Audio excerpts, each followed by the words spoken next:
And this is Yeah. StarLife. All right. So the main music from your message, the main message from the message music. from your music. What exactly do you want to be received from the people as the main message? I mean, I just want we keep focused on the direction where we're going, which is, you know, more in tune with nature. You see, once you're in harmony with nature, it's like that is the measuring stick for doing what is right. You know what I mean? And we want to revert to a communal kind of liberty instead of individualistic. You know what I mean? So it's like that's my main focus, the music. I'm gonna use lyricism to bring that out.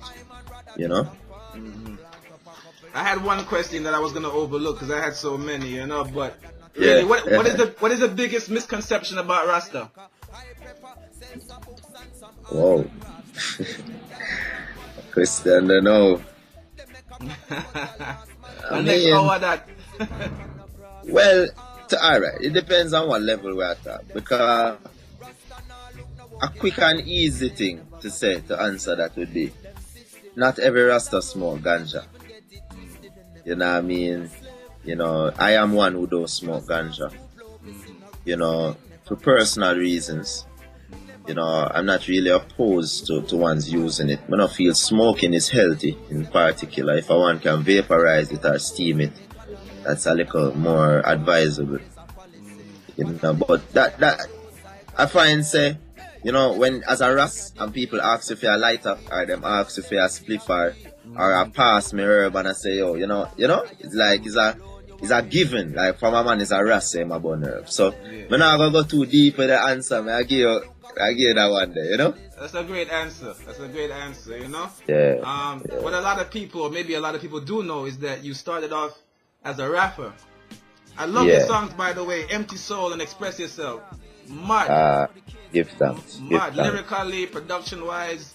If nobody told me it was Kabaka Pyramid, I probably wouldn't know. Right? That is it. Yes. It's like hip-hop did come easy for I still. You know what I mean? It's like, as I say, I was always doing reggae and dancehall, but true, I never really have any background in singing and vocal delivery and them thing. There's like, but a voice a tune and it's like, I say, this can sound so much better. So I never really push out that side of the music there. But the hip hop now, I don't know if just the extent where we did go in pan hip hop is like we adapt the style so easily. You know what I mean? And I did stay true to that kind of East Coast sound with it. I never really try and yard up the style too much, and Jamaicanize it too much. I did just do it like the hip hop when I used to listen. You know what I mean? But the reggae was always being done. Like them time, the Empty Souls, I probably have like 200 reggae songs put down already. But it's like, it just, my vocally never confident. So it's like, me a voice a song and all, the 6 hours in a studio, just a voice, one song. One bag of edit and takes and this and that, But eventually, me work on the vocal and do little voice training and thing and get it to the point where, I'm ready for branch out. It's like every time I plug out the headphone, it kind of shots and then it resets and I have to set it back. But yeah. Alright, cool. Yeah, so you were saying, you were talking about the delivery of hip hop versus the delivery of reggae. Do you think that it's because when you rap, it's more of a monotone thing, more lyrics as opposed to dancehall or reggae, which there is a melodic aspect to it? Perfectly. That is exactly it. Okay. That is exactly it. So you had to work on your melodies and your melodic skill. Yeah, exactly. Okay. And that took time, that took time. A lot of it come down to confidence, because if I was to listen a Sizzler song every day, when the song I play, I can sing it and I not miss no note. But if you give me the rhythm alone and tell me to sing it, it's like I might not feel confident and it might not sound good, or you might not know the key or whatever. You know what I mean? So it's really just, it's a confidence thing that you have to build and develop. Definitely. I made a voice a song, and even performing it, I can't remember my own key. You know? And them thing that embarrassing for you, you know? So it's like, but it's just the stages where you go through still. The stages where you go through. The growth stage. Alright, so a couple more questions on hip hop, because I'm actually fascinated by that aspect of your personality and your art form.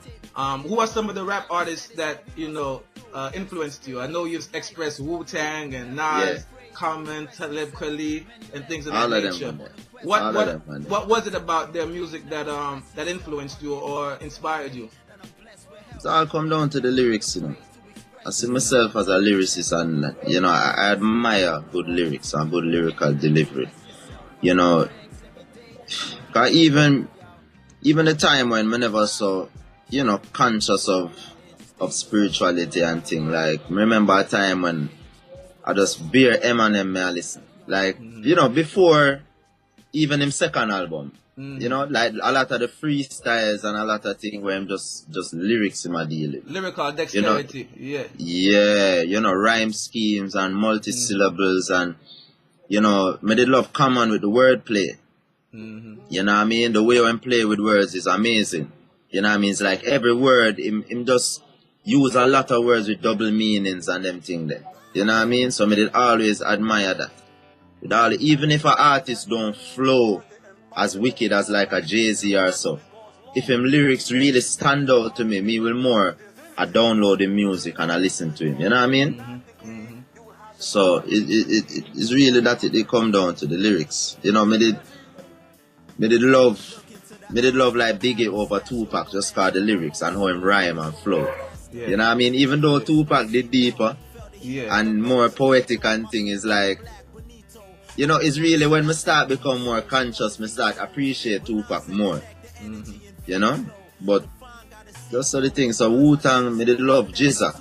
You know what I mean? Cause Jizza rhyme them just intricate. Yeah, Liquid Swords was my favorite album at that time. You know, every day I listen to that. You know? Yeah. Alright, it's very interesting. The Jamaican rap scene. You know, I believe Massacre used to rap and so forth. Who are some of the Jamaican rappers that you used to encounter and work with in that time space? Well, you know, first of all, I have to say, you know, rest in power to my bigger brother Taiwo Mackenzie. You know what I mean? Rap Brown. Him was my inspiration as a Jamaican rapper. You know what I mean? Them man, the flows is just, trust me, them man, the thing, they just on a different level. It's like me did look up to him and say, oh, one day I want to be rapping like Taiwo. You know what I mean? And he was a part of our camp. You know, Bebel Rap Camp, Bebel Team. From them time, from 2002. You know what I mean? And he did have a bunch of ways. He did have T-Dat. He did have even Corafire, them time they in the name Shane D. You know what I mean? And he was rapping at the time. Artists like Keys, you know, Smoke Shack. And he did have some veterans in the game who I rap from in the 90s, like Holocaust, 13 Tribe. You know, them man they still do them thing now. Some of them are dealing with other things, like Beast. Beast was one of the baddest rapper them, but now him I do more. You will hear him voice one like ads on the radio and them thing, and Savage, bad rapper, him spit fast and thing, and crazy with the freestyle them. Him and Devious and Beast and them, and they usually come over with studio and just drop straight freestyle, and you feel say some song.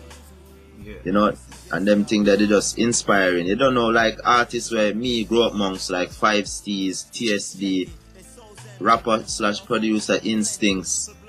You know, all of them man is artists where you can check out now. Nomad Carlos, you know, Five Steez probably put in the most work in the hip hop game in Jamaica.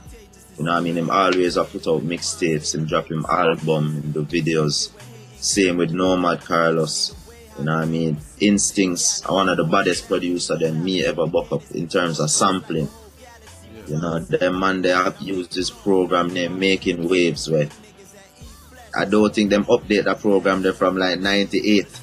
You know, and when him drop him sample them in that, man. Crazy. It's like DJ Premier type of thing, you know? Yes. Yeah. It's interesting to me because, you know, I always see, you know, the Jamaicans as a very creative musical group. No matter what element of music, and the influence on worldwide music is second to none. I mean, whether it be reggaeton, whether it be jungle, whether it be garage, whether it be techno, American pop, European pop. But within Jamaica, do you think that the Jamaican rap industry is getting a fight? Definitely. Definitely. There's no doubt about that. In what aspect and from who? The selectors, the radio? I mean...